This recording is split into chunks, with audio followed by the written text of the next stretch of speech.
Okay बेटा, तो let's talk about the CFT।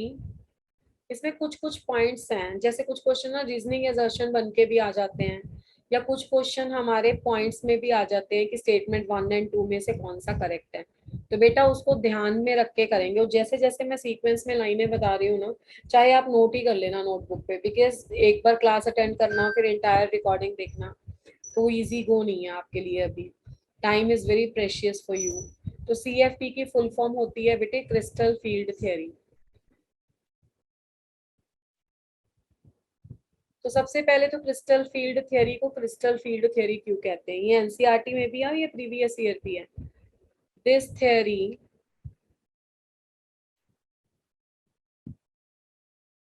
was first applied was first applied to explain the bonding in the ionic compounds. The ionic compounds, beta, that are crystalline in nature, that are crystalline in nature.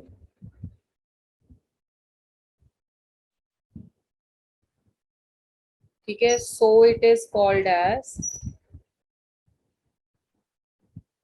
so it is called as crystal field theory. आपको पता है बेटे कि ionic compound कैसे compounds होते हैं? Tell me. Ionic compounds की nature होती है क्रिस्टलाइन, पता है ना आपको? पाउडर्ड फॉर्म, यस और नो? Yes ma'am. ओके जी, क्रिस्टलाइन कंपाउंड्स होते हैं बेटे, इसलिए इसको क्रिस्टल फील्ड थ्योरी के कहा गया है। सेकेंड थिंग है, ये स्टेटमेंट वाइज में भी आ सकता है, इसलिए मैंने ये लाइन लिख दी है और आप इसे जल्दी जल्दी नोट भी कर सकते हो। सेकेंड थिंग क्या इंपॉर्टेंट है बेटे, देखो अगर क्वेश्चन आपको VBT से पहले आ चुका है तो VBT क्या कंसिडर करती है? VBT consider the bond between the metal and the ligand is electrostatic in nature, is electrostatic in nature। Electrostatic in nature मतलब कौन सा बॉन्ड? और सॉरी, VBT की बात हो रही है, तो VBT consider that bond is covalent in nature. CFT करती है electrostatic, that consider the bond is covalent in nature.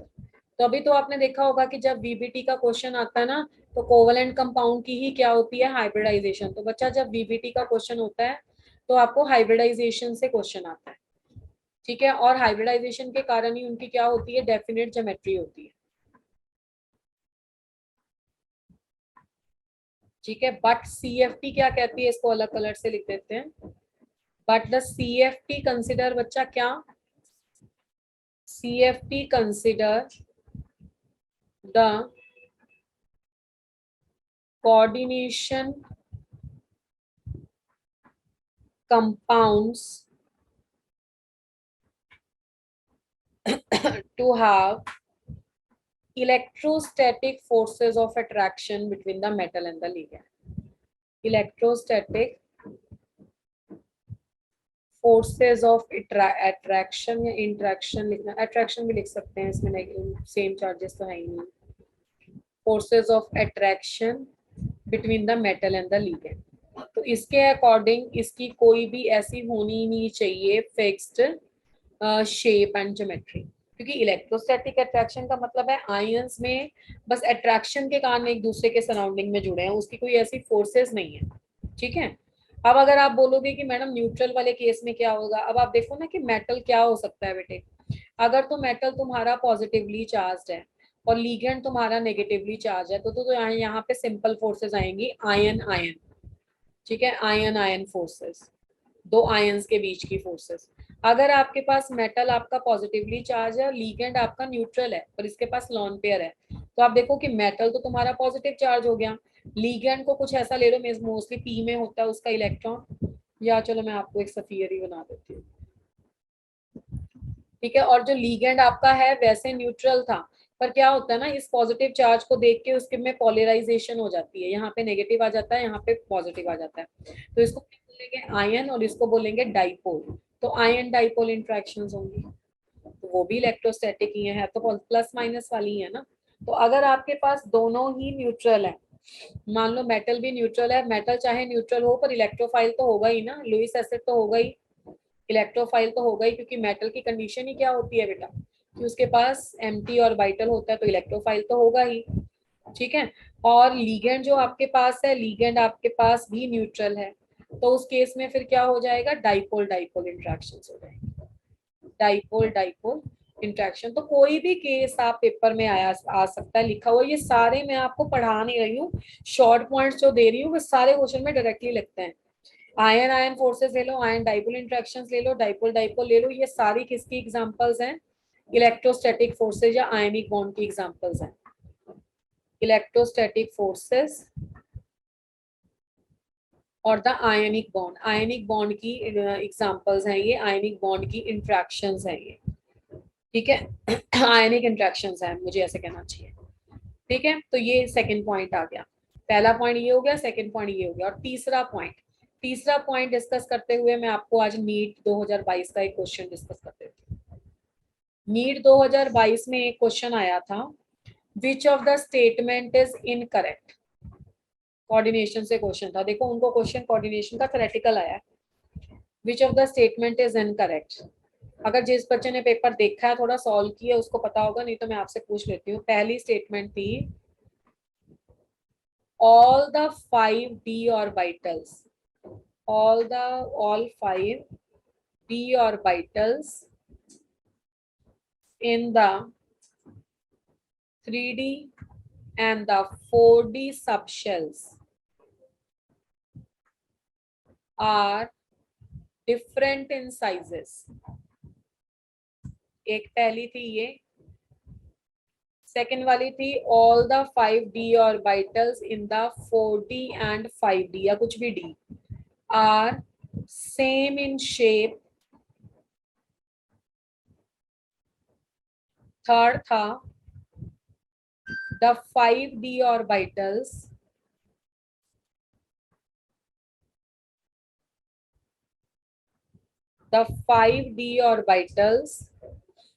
in the free metal ion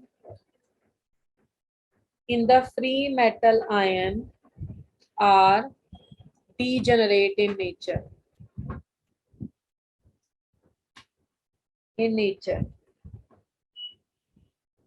और लास्ट था बेटा 4, the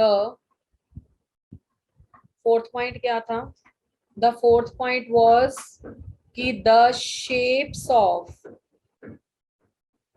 3dx 3dy 3dz x and 3dx square minus y square and 3dz square are same. मतलब language उसकी ऐसी थी कि इन तीनों की आपस में सेम है और इन दोनों की आपस में सेम है, ये नहीं कि इसकी इसमें सेम है। तो आपको इनकरेक्ट ढूंढना था। चलो आप अपना दिमाग लगाओ कि कौन सा इनकरेक्ट है। काव्या क्या लगता है? मैम फोर्थ इनकरेक्ट है। वैशाली को क्या लगता है?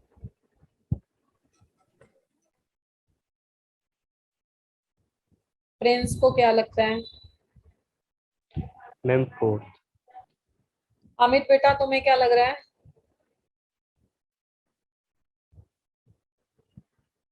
मैम मानसी? फोर्थ। अच्छा, अमित को भी फोर्थ। मानसी को? Yes, you all are correct.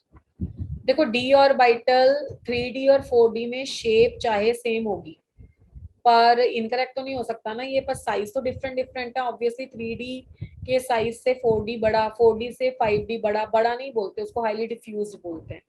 तो ये भी इनकरेक्ट है, शेप सेम है, ये भी इनकरेक्ट है। 5d ऑर्बिटल जब तक लीगेंड नहीं आया तब तक स्प्लिटिंग नहीं हुई, ये भी आपके पास इनकरेक्ट नहीं है।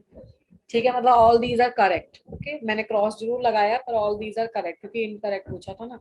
अब इन तीन ऑर्बिटल्स की शेप तो एक जैसी है मानते हैं, पर इन दोनों की थोड़ा सेम है। सबको पता है कि 3d(x² - y² कैसा होता है, 3d(x² - y² ऐसा होता है।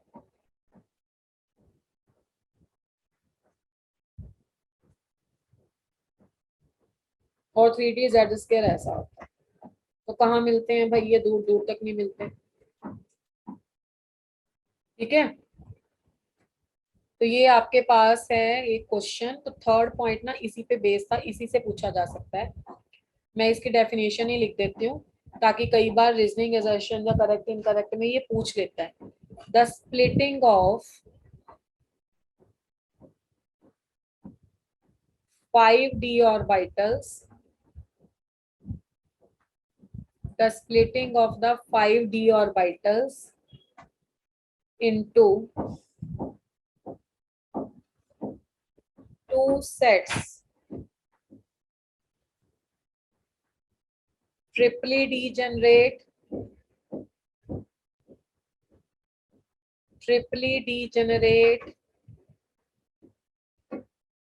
T2G and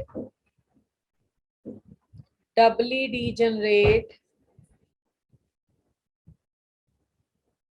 EG into two sets triply degenerate T2G and the doubly degenerate EG due to unequal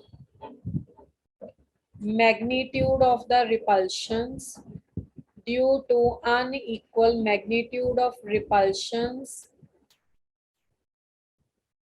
experienced by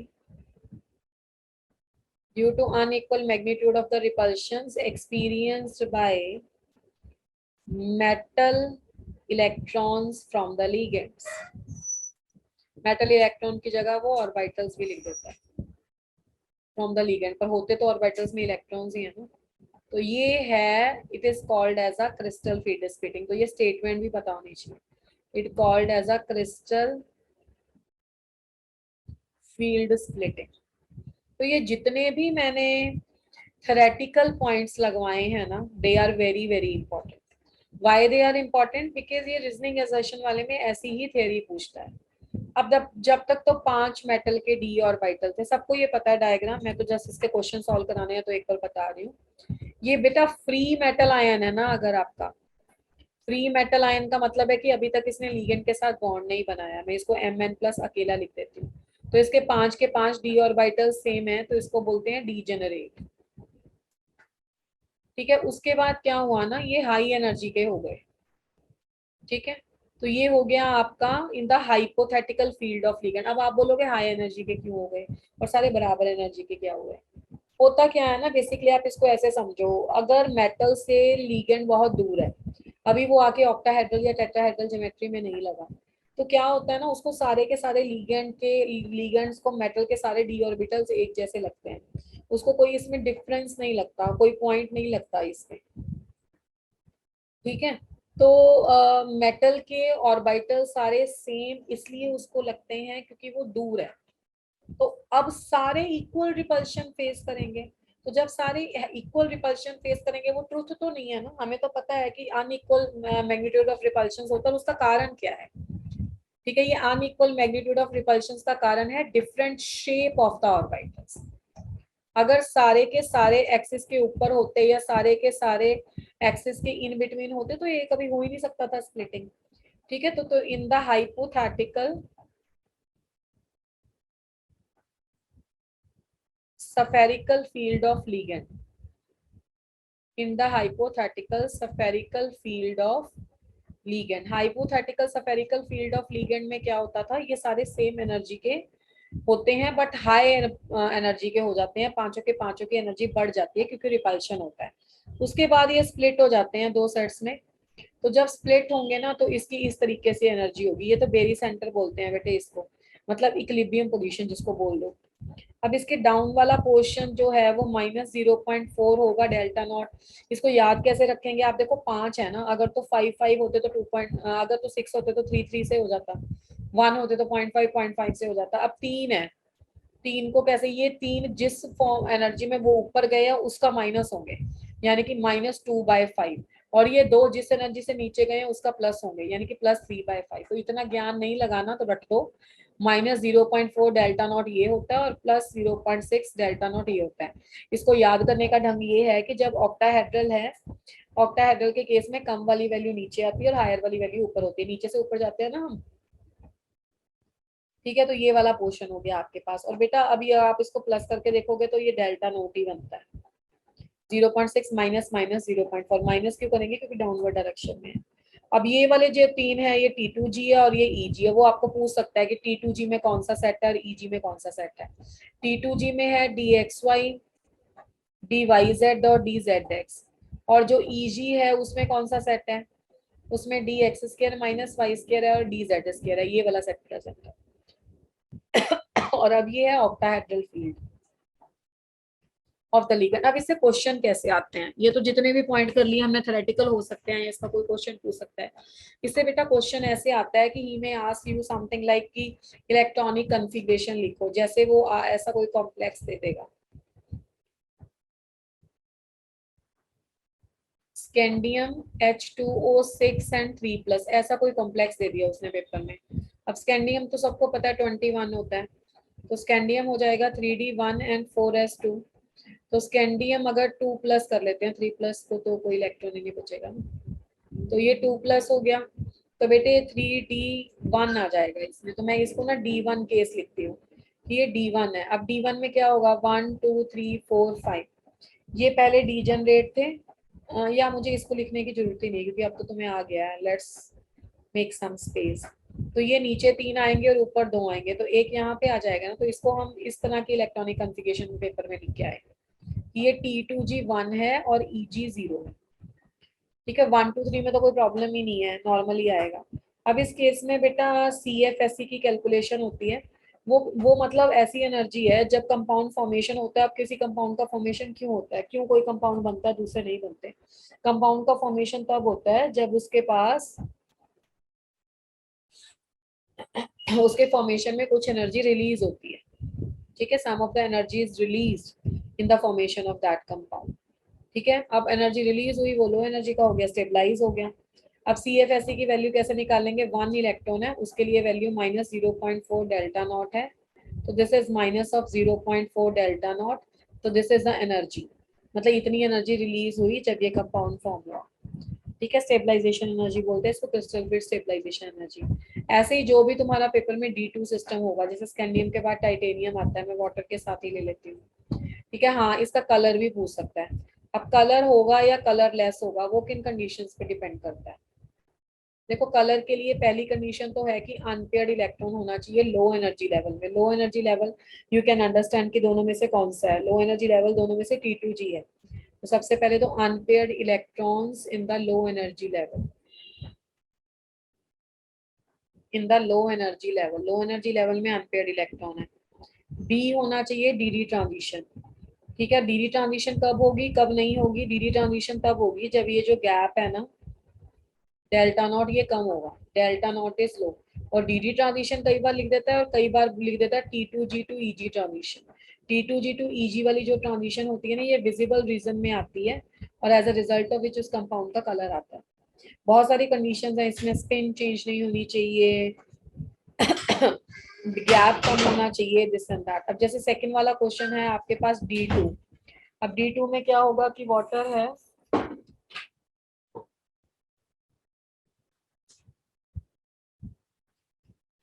क्या आएगी इसकी configuration, right it down.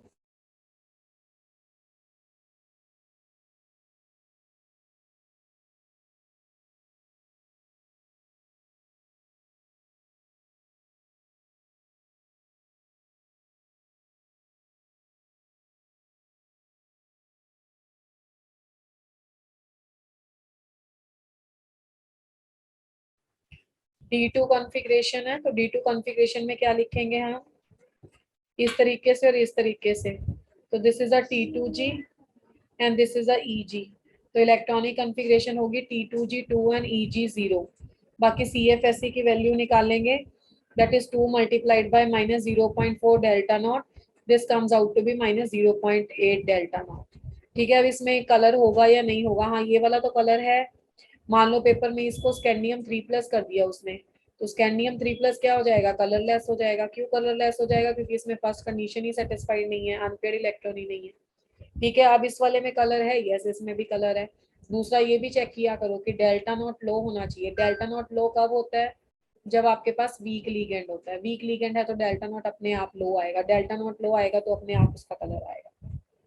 Yes और no? Ma'am delta naught calculate कैसे करें? ये वाला डेल्टा नॉट, यस मैम।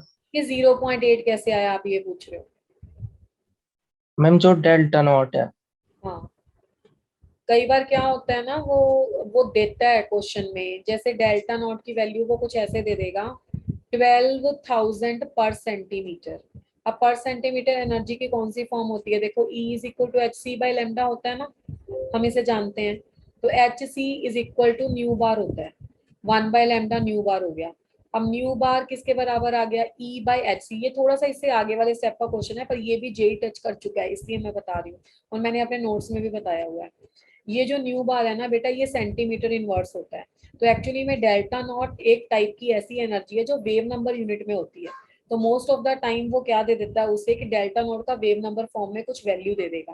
तो जब वो वैल्यू दे देगा ना आपको, तो फिर आप CFSE कैसे कैलकुलेट करोगे, जैसे मैंने पिछले वाले क्वेश्चन में ये दे तो करना, नहीं तो नहीं। -0.8 डेल्टा नॉट था, तो -0.8 डेल्टा नॉट था, तो -0.8 मल्टीप्लाइड बाई 12,000। ठीक है, तो आप इस हिसाब से क्या कर सकते हो, 12 8 96 हो गया, 0 0। तो ये आपके पास आ गई CFSE। पर जब ये CFSE निकालोगे ना, तो आप याद रखोगी यहाँ पे डेल्टा नोट किस फॉर्म में है, पर सेंटीमीटर फॉर्म में है। तो अगर मुझे पर सेंटीमीटर फॉर्म को एनर्जी में निकालना है तो कैसे करूंगी मैं, एच सी इंटू पर सेंटीमीटर फॉर्म। तो यहाँ पे H C into delta naught की कौन सी फॉर्म है, पर सेंटीमीटर फॉर्म। तो आप एच सी से मल्टीप्लाई कर दोगे 9600 को, तो आपके पास जूल में एनर्जी आ जाएगी। ठीक है बेटे? Okay ma'am. अच्छा, इसका मैं एक और क्वेश्चन दे देती हूँ। मान लो एग्जामिनर इससे भी ज्यादा आगे बढ़ गया इस चीज में, इससे भी जब आगे बढ़ गया ना, तो वो ऐसा पूछ सकता है कि इसका कलर बताओ। देखो आज ही मेरे से किसी बच्चे की डिस्कशन थी कि था बेलगाम का बच्चा, कर्नाटका का। तो उसका क्वेश्चन था कि मैम हमें कलर याद करके जाने हैं। अभी अगर कलर पूछ लिया, उसने मुझे क्वेश्चन भी दिखाया जिसमें पूछा हुआ था। देखो उसके लिए वैसे तो वो मतलब मेंस में तो नहीं टच करेगा, हाँ एडवांस की बात अलग है कि उसमें थोड़ा सा बढ़ा दे। ये वाला सारा एडवांस में तामझाम कर चुका है, तो इसलिए मैंने बता दी बात। अब होता क्या है पता, आप अगर ये जान गए हो कि ये वाली चीज न्यू बार है, ठीक है, तो न्यू बार से लैम्डा निकालना तो कोई बड़ी डील नहीं है। न्यू बार किसके बराबर होगा, 1 बाय लैम्डा के। तो लैम्डा क्या होगा, 1 बाय न्यू बार के। तो 1 अपॉन डिवाइडेड बाय ये 9600 आ जाएगा। तो इसका आपके पास ना कुछ लैम्डा रेंज आएगा। और जब आप कभी एनसीआरटी में तो खैर नहीं होगा, आपको चेक करना पड़ेगा। आपको ना ऐसे कॉस्मिक व्हील मिलता है, आर्टिस्ट कलर व्हील बोलते हैं इसको, not cosmic sorry, colour wheel. ठीक है, इसमें ना विबग्योर में से ना आई हटा दो, तो बाकी लगा दो VBGYOR, सॉरी YOR। तो इससे एक तो कॉम्प्लीमेंट्री कलर का आइडिया हो जाता है। जैसे आजकल जेई नीट में क्वेश्चन पूछ रहे हैं कि अगर किसी ने अब्सॉर्ब किया वायलेट तो उसका कौन सा आएगा रिफ्लेक्टेड, अगर किसी ने ये किया तो उसका कौन सा आएगा, अगर किसी ने ये किया तो उसका कौन सा आएगा। रिफ्लेक्टेड एंड एब्सॉर्ब का आपके पास एक आइडिया आ जाता है। और दूसरी बड़ी बात है कि इसमें से ना आपको जब कभी आप देख लेना, सर्च भी करके देख सकते हो कि यहाँ यहाँ पे ना रेंज लिखी होती है। ये जो रेंज है ना, ये रेंज यहाँ पे आपकी उसकी भी आ सकती है, वेवलेंथ की भी और फ्रीक्वेंसी की भी, किसी भी तरीके से आप रख सकते हो इसको। मतलब ये वर्स्ट कंडीशन है कि जब वो अटक ही गया कि मुझे लैम्डा का आंसर नहीं चाहिए, मुझे कलर चाहिए, तो तुम टेंशन मत लो। तो इसमें कुछ ऐसे लिखा होगा जैसे 575 से लेके 625 के बीच में ब्लू कलर है, फिर आपको इसका रट्टा मारना पड़ेगा। तो जिस बच्चे को ऐसा लग रहा है कि मुझे किसी भी हालत में ये क्वेश्चन नहीं छोड़ना और मुझे इसका पिछला सारा क्लियर है, ठीक है, वो ये cosmic sorry artist colour wheel की रेंजेस भी लर्न कर सकता है, फिर आप कलर पे भी पहुंच जाओगे। तो ये अल्टीमेट है। मतलब अभी तक तो खैर नहीं पूछा है उसने कलर, हाँ वो इतना पूछ लेता है कि ये एब्जॉर्ब किया तो वायलेट एंड से कैसा दिखेगा और रेड एंड से कैसा दिखेगा। वो आपको पता है ना, ये क्वेश्चन मैंने आपको क्लास में भी करवाया हुआ है, मैं अगली स्लाइड पे बता देती हूँ। यहाँ तक क्लियर है? यस देखो मैं ना एक्चुअली में, आप सीरियसली मानना कि मैं आपको ना कुछ भी नया या आगे का पढ़ा के ना आपके माइंड को ये सिग्नल बिल्कुल नहीं देना चाहती कि हमें ये नहीं आता। आपने पूछा तो मैं यहाँ तक आ गई हूँ, बिकॉज मेंस में CFT का लेवल इतने तक का तो हो चुका है, ठीक है, इतने तक का तो है ही है, यहाँ तक का भी हो चुका है, ठीक है। अब कलर का जो हो चुका है वो मैं बता देती हूँ, ये अभी तक नहीं पूछा। हाँ, आगे एडवांस में कुछ कह ले, बट अभी तक नहीं पूछा, ये पूछ चुका है जो मैं आपको बताती हूँ। तो एक बार देख लो, बाकी जिसको पीछे कलर होता है नहीं होता, कॉन्फ़िगरेशन तक समझ आ गया तो परफेक्टली फाइन। 90% तक उम्मीद है कि उतना ही पूछेगा, आगे नहीं जाएगा, उसके पास बहुत कुछ है पूछने को भाई, वाई टू टेक टेंशन। ये है जो आ चुका है, वो ऐसे पूछता है जैसे L1, आपने देखा भी होगा ये क्वेश्चन, एग्जैक्टली वर्डिंग नहीं मुझे पता, मैं आपको कॉन्सेप्ट वाइज बता देती हूँ कि उसका मीनिंग क्या था। L1, L2, L3 तीन लीगेंड उसने क्वेश्चन में दी है, जिनकी स्ट्रेंथ का ये ऑर्डर है। स्ट्रेंथ थी एम, सॉरी एम तो आएगा नहीं ना, स्ट्रेंथ थी लीगेंड की L1 बड़ा स्ट्रॉन्ग है L2 से और ये L3, और कॉम्प्लेक्स बनाया ML1 6, ML2 6 और ML3 6, ठीक है, और सबके ऊपर चार्जेस भी सेम से ही रख दिए n+n+। अब क्वेश्चन उसने ये पूछ लिया कि इनमें से तीन कलर दे दिए, जैसे एक दे दिया येलो, एक दे दिया रेड, एक ले लो ब्लू ले लो, चलो ठीक है, क्या ऑर्डर होगा? तो इस कहानी को, इस मुद्दे को कैसे सॉल्व करोगे? देखो, हाँ बोलो। L1 का रेड। हाँ वो कैसे, चलो एक को तो पता है, बाकियों को बता देती हूँ, जितनों को भी पता है इट्स ओके। अब L1 स्ट्रॉन्ग है तो इसके लिए डेल्टा नॉट हाईएस्ट होगा और इसके लिए डेल्टा नॉट लोएस्ट होगा। इतनी बात पकड़ पाए कि वीक वाला, सॉरी स्ट्रॉन्ग वाले लीगेंड के लिए डेल्टा नॉट हाईएस्ट और वीक वाले के लिए लोएस्ट, बस उसके बाद एनर्जी पे आ जाओ, that's it. Delta not high का मतलब है ई एब्जॉर्ब्ड हाई। अगर एब्जॉर्ब्ड, आप ये मान के चलो जिंदगी में कि एब्जॉर्ब्ड प्लस इवॉल्व्ड आपके पास न्यूट्रल सा रखना है, ठीक है। अगर किसी ने एब्जॉर्ब हाई करी ना, एनर्जी की न्यूट्रलिटी भी तो, एनर्जी का कंजर्वेशन भी तो ओबे करना है ना। अगर एनर्जी एब्जॉर्ब हाई करी तो एनर्जी एमिटेड क्या आएगी? लो आएगी। और एनर्जी एमिटेड लो आएगी तो एनर्जी के इनवर्सली प्रोपोर्शनल लैम्डा होता है, तो लैम्डा आएगा इस केस में हाई। अब लैम्डा हाई के लिए तुम्हें विबग्योर आता है और रेड एंड क्या है? हाई लैम्डा, तो इसलिए ये रेड दिखाई देगा L1, ठीक है। अब विबग्योर में से एक ब्लू कलर दिया और एक येलो कलर दिया, तो येलो कौन दिखाई देगा?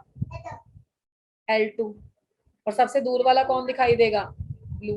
तो ये टच कर चुका है जेई, ये तो 2007 या 2008 के पेपर में है, जहां तक मुझे टेंटेटिवली याद है, मेरी आंखों के सामने पेज तो आ रहा है, मुझे ये नहीं याद 8, 7, 8 कुछ ऐसा था, ठीक है। तो ये उसमें टच कर चुका है। अब ये भी आ चुका है, यहां तक भी निकलवा चुका है, यहां तक भी निकलवा चुका है। तो अगर उसने ये भी पूछ लिया, ये कब आता है जिसको तुम क्या बोलते हो नॉर्मल लाइफ में, पेपर बड़ा हार्ड आया था, तो हार्ड वूड कुछ भी नहीं है बस उसने क्या किया, उसने तुम्हारा नॉलेज चेकिंग कर लिया कि कितने ज्ञानवान हमारे बच्चे ऐसे हैं जो इसकी रेंज भी लर्न करके आए, दैट्स इट।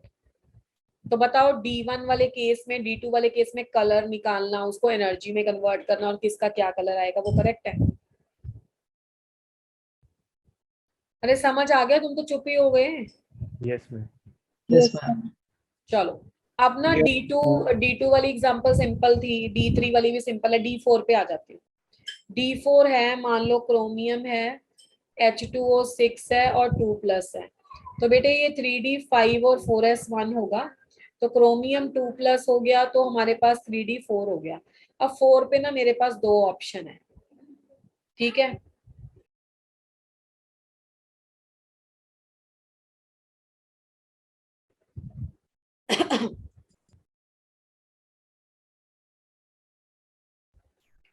अब D4 में दो ऑप्शन क्या है? 3 इलेक्ट्रॉन तो भाई हंट्स रूल ओबे करते हुए सिंगल सिंगल चले गए, ठीक है। उसके बाद चौथे इलेक्ट्रॉन के लिए मुसीबत है कि अपने भाई के पास रहे ऊपर जाए, तो उसके लिए चेक करो लीगेंड। लीगेंड आपका कैसा है, वीक लीगेंड। वीक लीगेंड के लिए डेल्टा नॉट लो होगा, किससे लो होगा, डेल्टा नॉट लो होगा पेयरिंग एनर्जी से, और पेयरिंग एनर्जी इसकी ज्यादा है। पेयरिंग एनर्जी मतलब क्या कर रही है, उसे डिस्टेबलाइज कर रही है, ठीक है, डिस्टेबलाइज ज्यादा हो रहा है, तो इसलिए ऊपर क्यों जाएगा, नीचे सॉरी नीचे क्यों रहेगा, ऊपर चला जाएगा, क्योंकि ये गैप तो कम ही है, ठीक है। तो ये आ गया। तो जब इसकी इलेक्ट्रॉनिक कॉन्फ़िगरेशन पेपर में आएगी ना, तो तुम ले, हाँ, जब ये तीन बातें मैं लिख रही हूँ, वीक लीगेंड, ये वाली चीज, और तीसरा ऐसे कॉम्प्लेक्सेस होते हैं हाई स्पिन।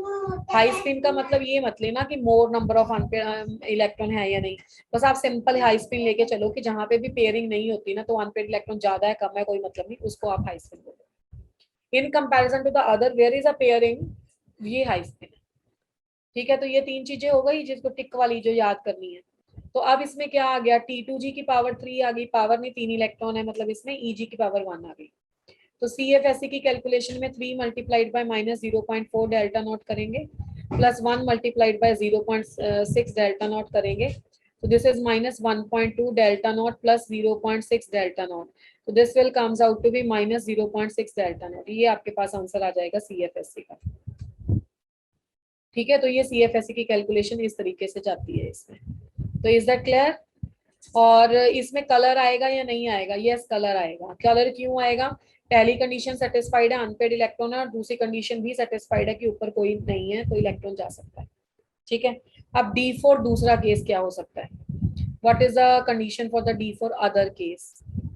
अब D4 बेटा ऐसा भी तो हो सकता था ना, CrCN6 एंड द 4 नेगेटिव। अब इसमें क्रोमियम के ऊपर कितनी ऑक्सीडेशन स्टेट है, +4, तो ये कितना हो जाएगा बच्चों? ये हो जाएगा 3D, बोलो। मैम स्लाइड बैक करना।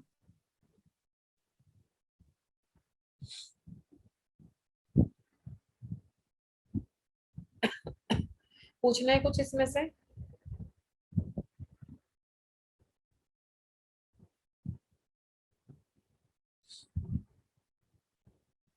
मैम डी ट्रांजिशन और अनपेड इलेक्ट्रॉन दोनों कंडीशन फॉलो होनी चाहिए या फिर कोई एक? कहाँ से नहीं जा सकते फ्रेंड्स? मैम मैं T2G, हाँ बोलो बोलो बोलो। मैं कह रहा हूँ कि अगर कलर कंपाउंड चाहिए तो डी ट्रांजिशन और कलरलेस, सॉरी, कलरलेस होगा तो no DD transition. DD transition भी लिख सकते हो, T2G2 EG लिख सकते हो, क्योंकि D तो दो पोर्शन में स्प्लिट डन हो। मैम। बोलो अमित। डन मैम, हो गया मैम। अच्छा अच्छा, तो D4 है ना, 3D4 हो गया, तो 1 2 3 एंड 4 5, तो this is a T2G and this is a EG। अब 4 इलेक्ट्रॉन है, पर मुद्दा कौन सॉल्व करेगा? CN करेगा। CN नेगेटिव है, स्ट्रॉन्ग लिगेंड। स्ट्रॉन्ग लिगेंड के लिए डेल्टा नॉट हाई होता है, किससे हाई होता है? डेल्टा नॉट ग्रेटर देन होता है पेयरिंग एनर्जी से। तो डेल्टा नॉट ग्रेटर देन होगा पेयरिंग एनर्जी से, तो क्या होगा बेटे? लो स्पिन, ठीक है। तो आपके पास कितना आएगा? 1 2 3 एंड 4। ये बच्चों की तरह बनाना है, पहले सिंगल सिंगल बनाने हैं फिर ऊपर लेके जाना है। तो T2G 4 हो जाएगा और EG कितना हो जाएगा? 0 हो जाएगा। अब इसकी अगर आपने CFSE कैलकुलेट करनी है ना, तो ये 4 मल्टीप्लाइड बाय -0.4 डेल्टा नॉट जाएगा, -1.6 डेल्टा नॉट। अब इसमें क्वेश्चन एक और अराइज करता है, ये बच्चे बहुत गलत कॉन्सेप्ट लेते हैं। एक पेयर है तो ये लगा दो, देखो पेयर किससे कंपेयर कर रहे हो तुम? अगर ये क्वेश्चन VBT का होता तो तुम 4 इलेक्ट्रॉन को ऐसे रखते ना, तो उस केस में कोई भी पेयर नहीं था, यहाँ पे एक न्यू पेयर है, तो इसका मतलब है इसमें 1p आएगा, साथ में 1 पेयरिंग एनर्जी। अगर जितने पेयर यहाँ पे हैं उतने VBT में ही भी थे, तो इसमें कोई स्टेबलाइजेशन या डिस्टेबलाइजेशन नहीं आई VBT से इसमें आने, ठीक है। तो पेयर आप तब ऐड करोगे जब न्यू पेयर है, या जितने न्यू पेयर है उतनी पेयरिंग एनर्जी ऐड करोगे। प्लस क्यों लिखा है? क्योंकि वो सिस्टम को डिस्टेबलाइज करता है और उसमें प्लस आ जाएगा। Is that clear?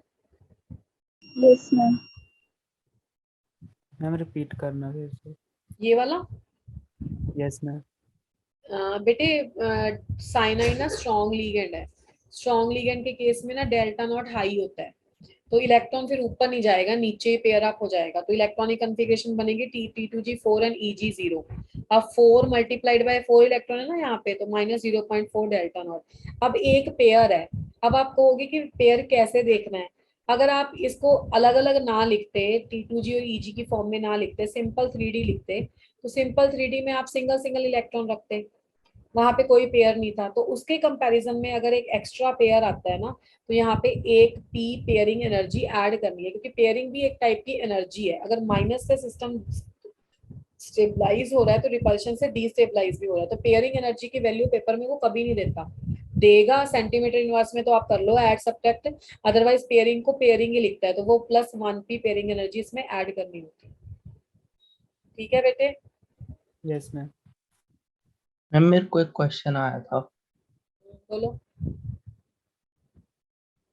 if CuH2O4 2+ absorbs light of wavelength 600 nanometer for DD transition, then the value of octahedral crystal field splitting energy for CuH2O6 2+ will be dash into 10 raised to power -21 joules. ठीक है ठीक है ठीक है, मैं ना अभी तुम्हारे क्वेश्चन का आंसर दे देती हूँ, बाकी बच्चे इसको इग्नोर करें अगर उनको नहीं समझ में आता। काव्य, जो तुम्हें क्वेश्चन आया है ना, वो मैं थोड़ा सा आगे जाके बताती हूँ। अभी वो क्वेश्चन ऐसा आया है कि एक कॉम्प्लेक्स है टेट्राहेड्रल और एक कॉम्प्लेक्स है ऑक्टाहेड्रल। ठीक है, तो जो ऑक्टाहेड्रल कॉम्प्लेक्स होता है ना, उसकी जो CFSE की वैल्यू होती है, ठीक है, डेल्टा नॉट, वो और डेल्टा T और CFSE, ये दोनों बराबर नहीं होती। आपको पता है क्यों बराबर नहीं होती? ऑक्टा टेट्राहेड्रल कॉम्प्लेक्सेस की 4/9 टाइम्स लेस होती है ऑक्टाहेड्रल कॉम्प्लेक्सेस से। उसका कारण क्या होता है? देखो, ये 4/9 कैसे आया, आप बताओ मुझे। टेट्राहेड्रल में कितने लिगेंड होते हैं? 4। ऑक्टाहेड्रल में कितने लिगेंड है? 6। तो अगर मैं नंबर ऑफ लिगेंड्स के पर्सपेक्टिव से देखूं, तो यहाँ पे चेक करो, 2/3 टाइम्स कम है। किसमें कम है? टेट्राहेड्रल में लेस है ऑक्टाहेड्रल से।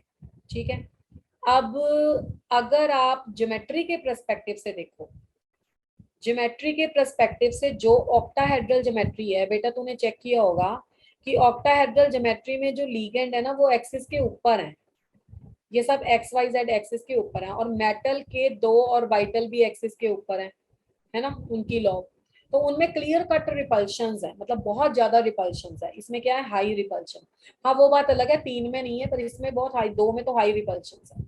बट टेट्राहेड्रल ज्योमेट्री में ना, no ligand faces the metal direct, no ligand faces the metal orbitals directly, faces the metal orbitals directly. उसमें डायरेक्टली कोई भी नहीं फेस करता। क्यों? क्योंकि टेट्राहेड्रल एक अनसिमेट्रिकल स्ट्रक्चर है, ये एक्सिस के ऊपर नहीं है। अगर तुम्हारा मेटल ये है ना, तो मेटल के कहीं कहीं पे ऑर्बिटल है, और लीगेंड कहाँ कहाँ पे है, कोई भी इसको डायरेक्टली फेस नहीं करता। तो 2/3 इसलिए कम हो जाती है। तो टोटल को मिलाया तो 4/9 का फैक्टर बनता है। तो अगर तुम्हें टेट्राहेड्रल दिया हुआ है, मान लो X, तो इसको 9/4 से मल्टीप्लाई करके ऑक्टाहेड्रल निकाल लोगे। बाकी अगर आपको ऑक्टाहेड्रल दिया हुआ है X, ठीक है, तो उसको 4/9 से मल्टीप्लाई करके ये निकाल दो। ठीक है, ओके मैम। मुझे पिछला भूल गया मैं क्या बता रही थी। हाँ, यहाँ तक तो हो गया था ना D4। अच्छा, मुझे एक केस और करवाना है जो ना NCERT में गलत है, ये हमने लिख के भी दिया था इसको ना, इस तक ना बंदा भूल जाता है। दैट इज योर जो पैनल होता है ना, उसमें CBSE में दिया भी था, NCERT वाले में, कि बहुत बार गई है ये एप्लीकेशन ना। मैं 5 और 6 दोनों करा देती हूँ, इस दोनों में आएगा ये। जैसे D5 है, D5 भी इंपॉर्टेंट केस है। अब D5 वाला केस जैसे था मैं देख रही हूँ, तुम्हें पढ़ा के तुम्हें थोड़े रह रहे हैं, and this is really good thing. अगर कुछ कॉन्सेप्ट डिस्कस कर लो तो पता लग जाता है कैसे क्वेश्चन है। D5 आ गया। मैं ये सीधा सीधा कर रही हूँ फटाफट। वीक लीगेंड है, तो delta not less than P है। अच्छा, आगे क्या है? हाई स्पिन कॉम्प्लेक्स है।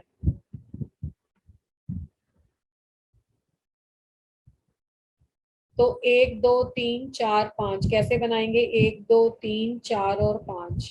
तो ये हो गया T2G3 एंड EG2। और मजे की बात ये है कि अगर आप इसमें से CFS से निकाल के देखोगे ना, 3 multiplied by 0.4 delta naught plus 2 multiplied by 0.6 delta naught, this comes out to be 0। तो CFSE की वैल्यू 0 आती है। तो जब CFSE की वैल्यू 0 आती है, तो इसका मतलब है इस कॉम्प्लेक्स के बनने में कोई स्टेबलाइजेशन हुई ही नहीं। इसकी CFSE की वैल्यू क्या है? 0 है। तो ऐसे कॉम्प्लेक्सेस के लिए हमें कोई सी मतलब क्रिस्टल फील्ड थ्योरी ने कोई फायदा नहीं पहुंचाया। अब दूसरी बात आती है कलर की, कि कलर है या नहीं। कलर की पहली कंडीशन थी अनपेयर्ड इलेक्ट्रॉन्स इन T2G, वो तो है। दूसरी कंडीशन थी DD ट्रांजिशन। अब DD ट्रांजिशन कैसे होगी? मान लो इसकी डी ट्रांजिशन होगी, ये यहाँ से गायब हो गया, तो ऊपर जाके ऐसे बैठ सकता है? बताना जरा मुझे, ऐसे बैठ सकता है ये? नहीं बैठ सकता। इसको कैसे बिठाओगे? बोलो, ऐसे नहीं बिठाओगे? अरे ऐसे नहीं, स्पिन नहीं इन्वर्ट करोगे। Yes, ma'am. इसे बोलते हैं reversal off spin is required. Reversal off spin is required अगर स्टेबलाइजेशन एक्वायर करनी हो। रिवर्सल ऑफ स्पिन एक हाई एनर्जी की प्रोसेस है कंपैरेटिवली, ठीक है। तो वो एनर्जी कहाँ से मिलेगी? इन शॉर्ट कहने का मतलब है कि ये कंपाउंड कलरलेस है।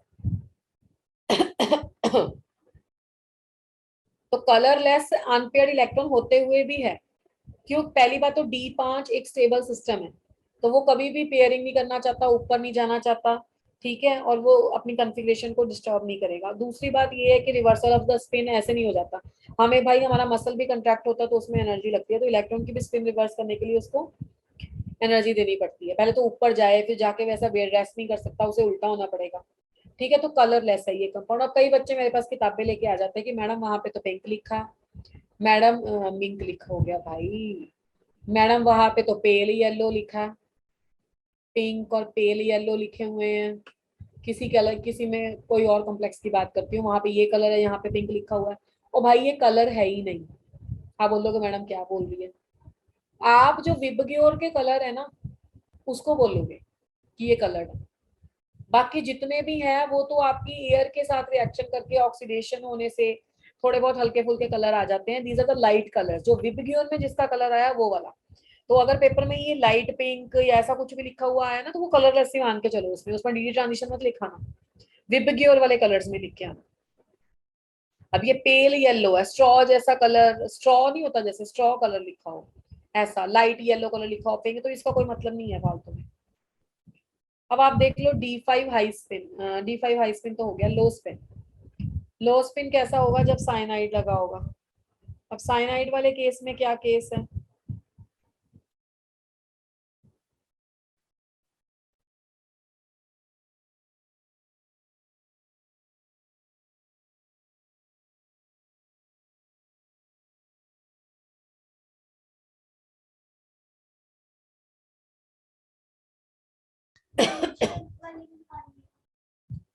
फाइव इलेक्ट्रॉन्स को ऐसे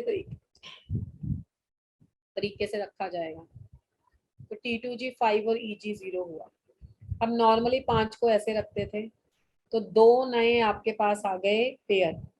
तो जब CFSE कैलकुलेट करेंगे ना, तो इसका आंसर आएगा व्हाट? इसका आंसर आएगा 5 multiplied by -0.4 delta naught plus 2 pairing energy minus of 2.0 delta not. और किसी भी स्ट्रॉन्ग लिगेंड के केस में ना हमेशा नो कलर ही लिख के आना। क्यों? क्योंकि उसमें डेल्टा नॉट की वैल्यू हाई होती है। तो जब डेल्टा नॉट की वैल्यू हाई होती है तो वो कभी भी कलर देता ही नहीं, ठीक है, वो कलरलेस होगा।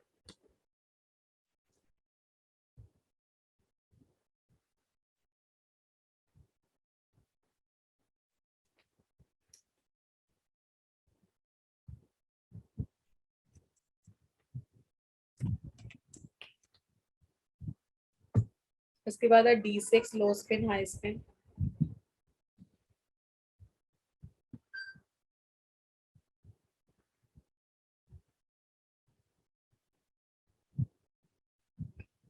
D6 लो स्पिन हाई स्पिन कैसे करोगे? बाकी लीगेंड तो आपको पता लग ही गया होगा कि अगर हाई स्पिन है तो वीक लीगेंड है। जिन बच्चों ने पिछली बार नहीं किया वो इस बार स्पेक्ट्रोकेमिकल सीरीज लर्न कर लेंगे, और स्पेक्ट्रोकेमिकल सीरीज जो NCERT में दी हुई है, ठीक है, वो एक बार लर्न कर लेंगे। उससे क्या होगा कि कौन सा लिगेंड स्ट्रॉन्ग है और कौन सा वीक है उसका आइडिया हो जाएगा। वैसे तो उसकी ज्यादा जरूरत नहीं पड़ती, एस्टिमेशन से ही पता लग जाता है COCN स्ट्रॉन्ग है और बाकी वाटर हैलोजेंस वीक है, इन्हीं की एग्जांपल्स आती हैं।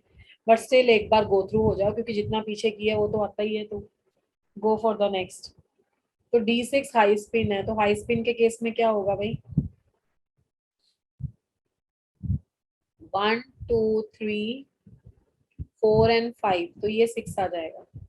तो आंसर आ जाएगा T2G4 एंड द EG2। और इस वाले केस में CFSE आ जाएगा 4 multiplied by -0.4 plus 2 multiplied by plus 0.6 minus 1.6 plus 1.2 minus 0.4 delta not.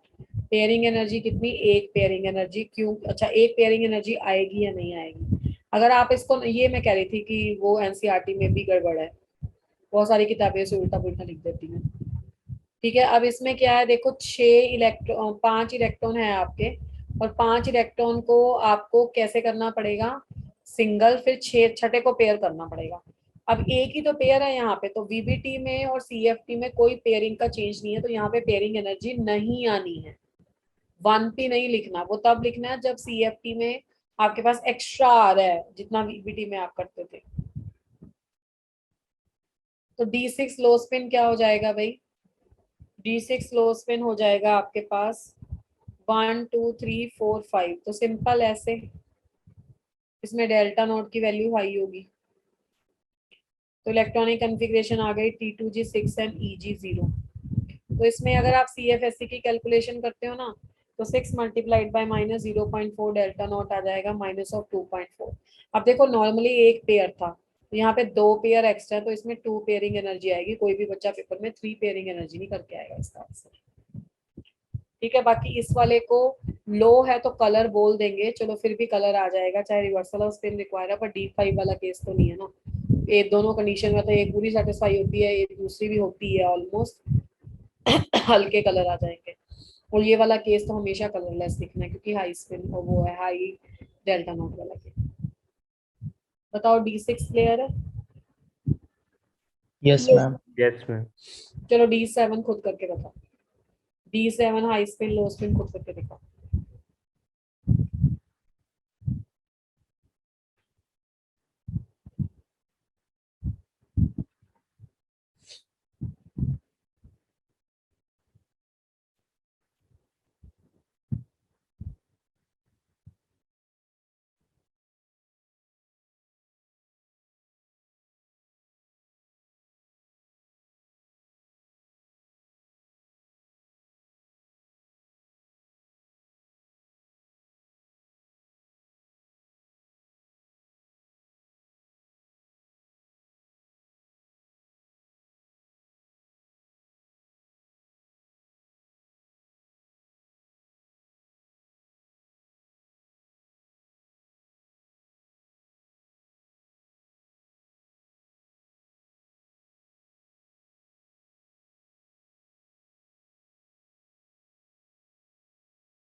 Done, ma'am. Yes everybody done? Yes ma'am. Yes, ma'am. First वाला केस बताओ। 0.8 minus delta zero point naught. Eight सबका यही आया? यस। पेयरिंग एनर्जी आई है नहीं आई है? No, ma'am. No ma'am. No, ma'am. 7 में 5 2 7 already pair. High spin में तो पेयरिंग 1 2 3 4 5 6 7, ठीक है। और colour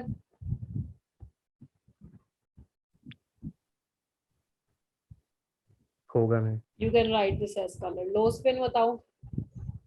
Minus 1.8 delta naught plus 1p. ठीक है,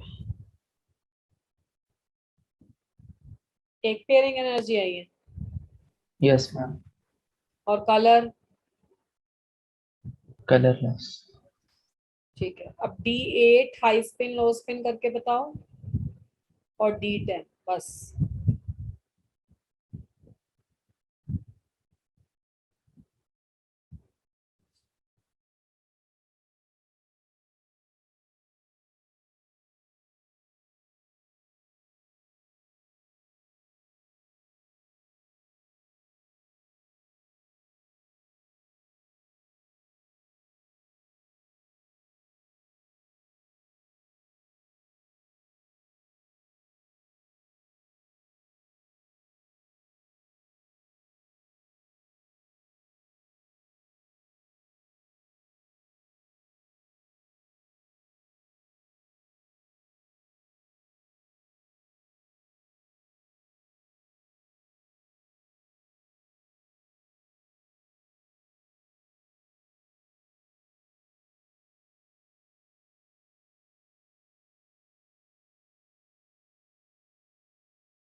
मैम D8 में दोनों केसेस में सेम है।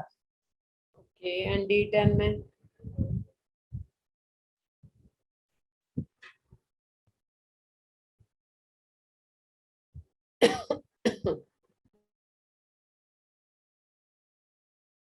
D10 में भी सेम होगा।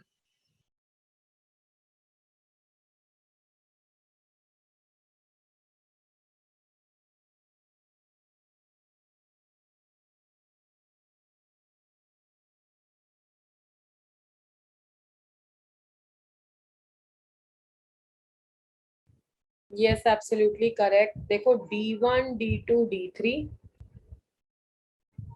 D1, D2, D3, और इसके साथ कौन कौन से?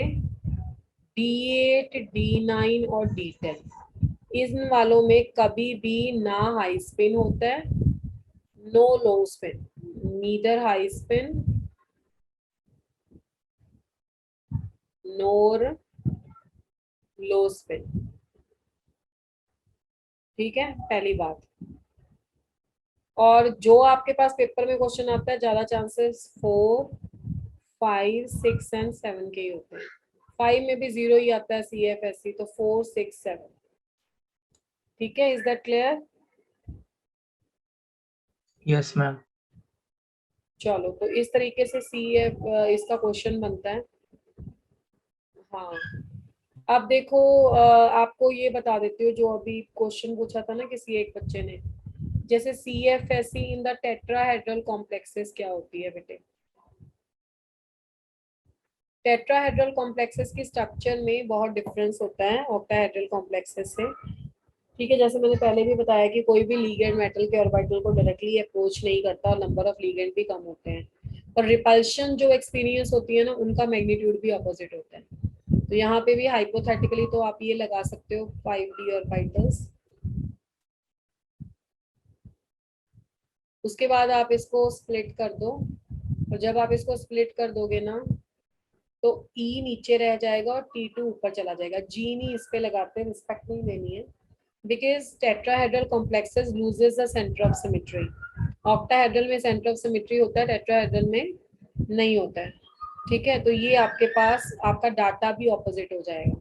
ये जहां पे भी जाएगा 0.67 लेके आएगा, बस यहाँ पे माइनस है क्योंकि नीचे की तरफ है, तो यहाँ पे प्लस 0.4 डेल्टा टी होगा, डेल्टा नॉट नहीं है, सॉरी, डेल्टा टी है। तो ये हो जाएगा इन द टेट्राहेड्रल फील्ड। अब जैसे कि ये क्वेश्चन अभी आप लोगों ने पूछा था ना कि क्या रिलेशनशिप होता है, तो जो आपका टेट्राहेड्रल स्प्लिटिंग है वो लेस होता है ऑक्टाहेड्रल स्प्लिटिंग से, और उसके दो रीजन होते हैं। तो पहला रीजन तो होता है इसमें नंबर ऑफ लीगेंड्स। स्प्लिटिंग तो रिपल्शन के कारण हो रही है ना, नंबर ऑफ लीगेंड्स कब रिपल्शन के? Number of the ligands in the tetrahedral complexes are less than the octahedral complexes. ठीक है, पहला। And the second is the no ligand approach the metal directly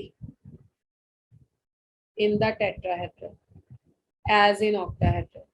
कोई भी लिगेंड इसको डायरेक्टली अप्रोच नहीं करता टेट्राहेड्रल में, जैसे कि ऑक्टाहेड्रल में करता है।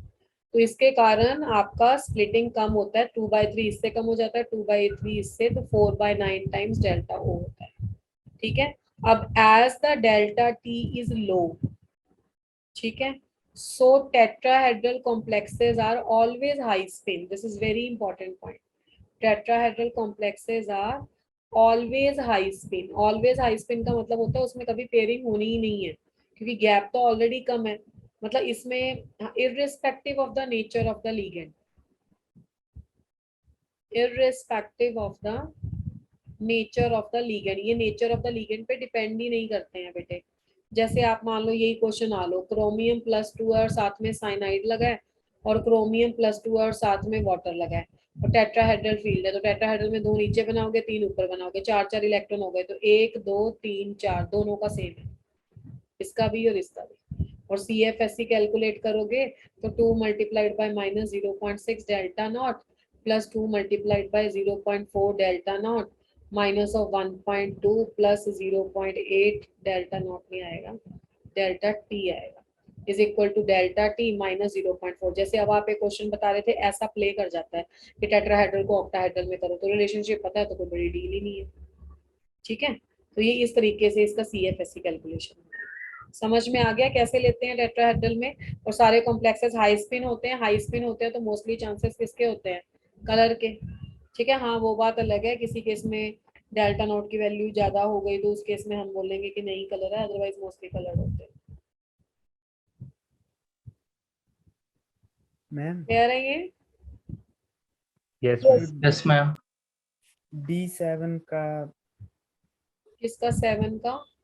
D7 का जो लो स्पिन था, D7 आप ऑक्टाहेड्रल बोल रहे हो कि टेट्राहेड्रल बोल रहे हो? That octahedral. ये yes ma'am, low spin colourless बताना मेरे को ये। अच्छा, लो स्पिन वाले में कैसे देखते हैं हम कि ना, जो लो स्पिन तब होता है बेटे जब स्ट्रॉन्ग लीगेंड होता है, साइनाइड जैसा या कार्बोनिल जैसा, तो स्ट्रॉन्ग लीगेंड में डेल्टा नॉट हाई होगा। तो जब पहली कंडीशन तो सेटिस्फाई हो जाएगी पर दूसरी सेटिस्फाई नहीं होगी, 1 2 3 4 5 6 और 7, उसमें तो पहली भी नहीं हो रही, अनपेयर्ड इलेक्ट्रॉन ही नहीं है इसमें, तो पहली ही नहीं हाई हो रही है, सेटिस्फाई हो रही, सेकंड भी नहीं हो रही, दोनों ही नहीं हो रही। लो वाले में अनपेयर्ड इलेक्ट्रॉन होना चाहिए, तो इसलिए ये कलरलेस है।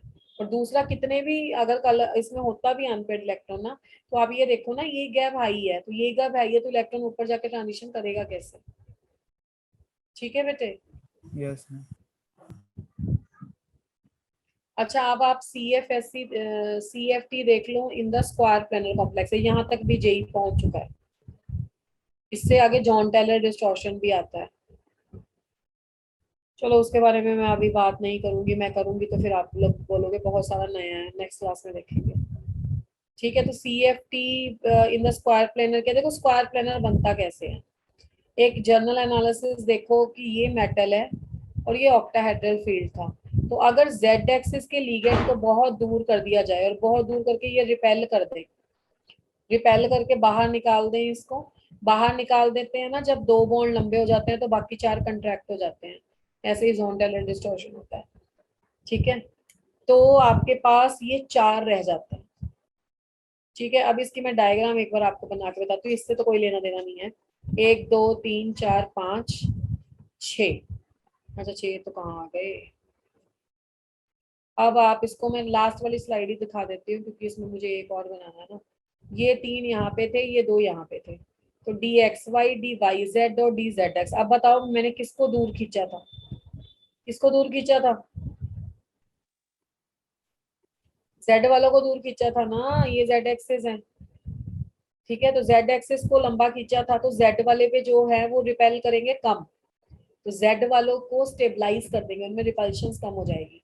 तो ये क्या कहता है कि Z वाले जो हैं वो नीचे आ जाते हैं और क्या हो जाते हैं आपके XY वाले ऊपर आ जाते हैं। ये XZ जिस जिसमें भी Z है वो नीचे लिख दो, ZX 2, और यहाँ पे Z किस में नहीं है, DXY, और इसमें भी Z वाला स्टेबलाइज हो जाएगा और DX² माइनस Y² वाला डिस्टेबलाइज, और जो Z वाला स्टेबलाइज होता है ना वो इससे भी नीचे आ जाता है। तो ये पैटर्न होता है इन the square planar complex, Z वाले सारे नीचे आ जाते हैं।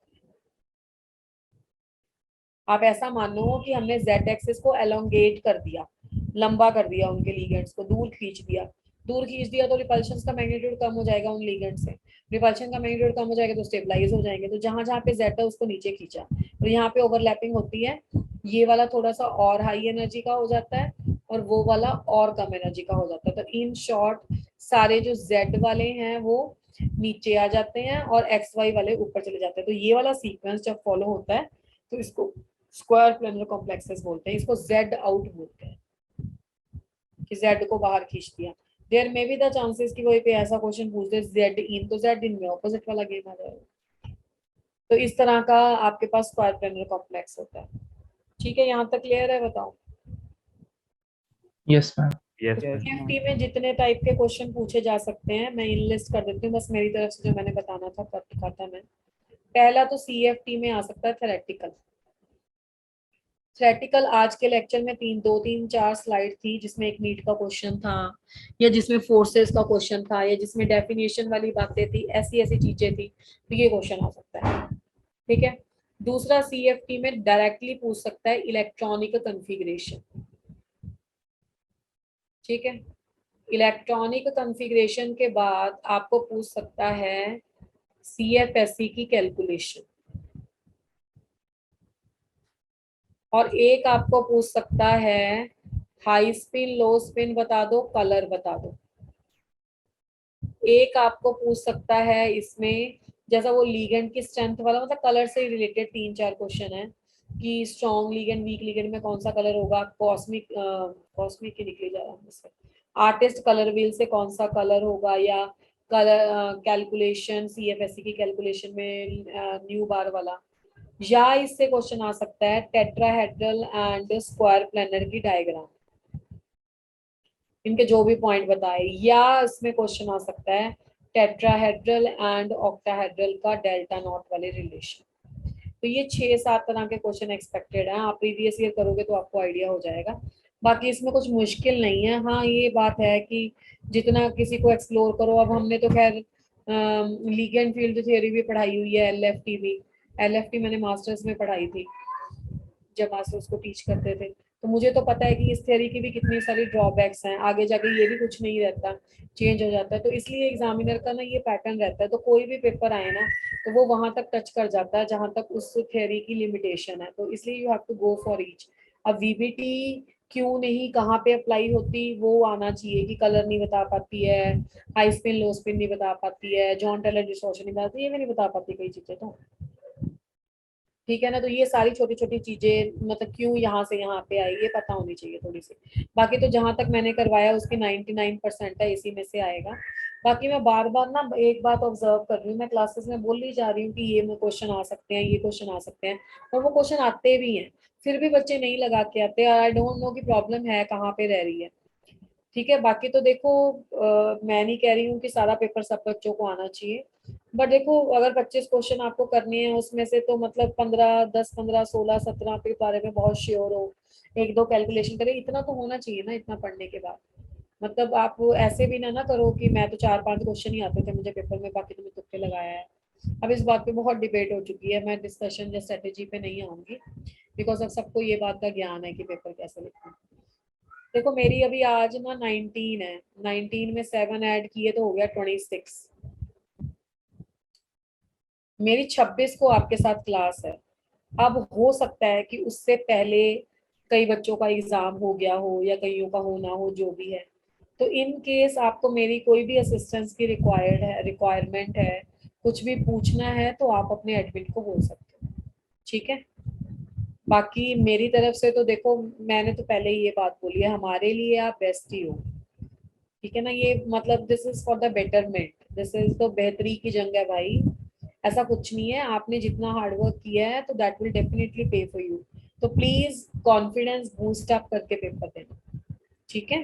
And you can get this like कि हम दोबारा लिखने आए हैं तो हमें तो उससे ज्यादा ही आता है ना, सब अच्छा ही होगा। ठीक है बेटे। Yes ma'am. ओके।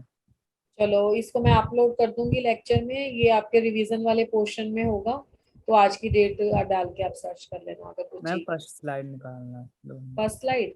यस।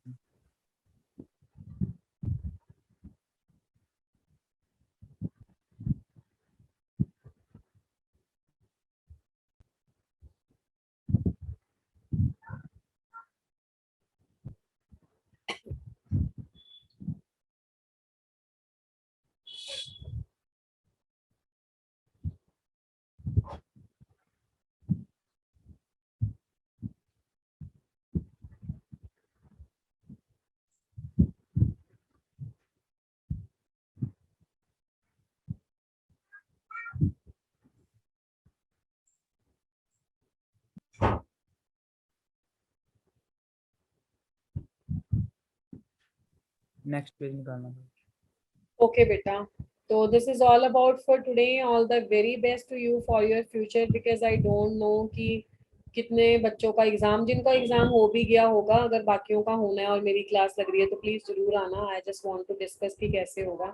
और इन केस अगर क्लास नहीं होती है या किसी भी सिचुएशन से, ठीक है, वैसे तो मतलब there are the good number of the chances कि will meet again to discuss with you the paper and everything, but in case कोई ऐसा हो गया कि नहीं हो रही है या कोई भी any of the reason why you people can't join, तो all the very best to you for your future and for this paper also. And beta don't consider this paper as कि यही तुम्हारी जिंदगी डिसाइड कर देगा, हाँ करेगा वो बात अलग है, बट डिसहार्टेड कभी नहीं होना है। कौन सा रास्ता कहाँ पे जाके कैसे खुलता है किसी को नहीं पता होता, ठीक है। तो always always stay positive. God bless you all. और बड़ा आपका ना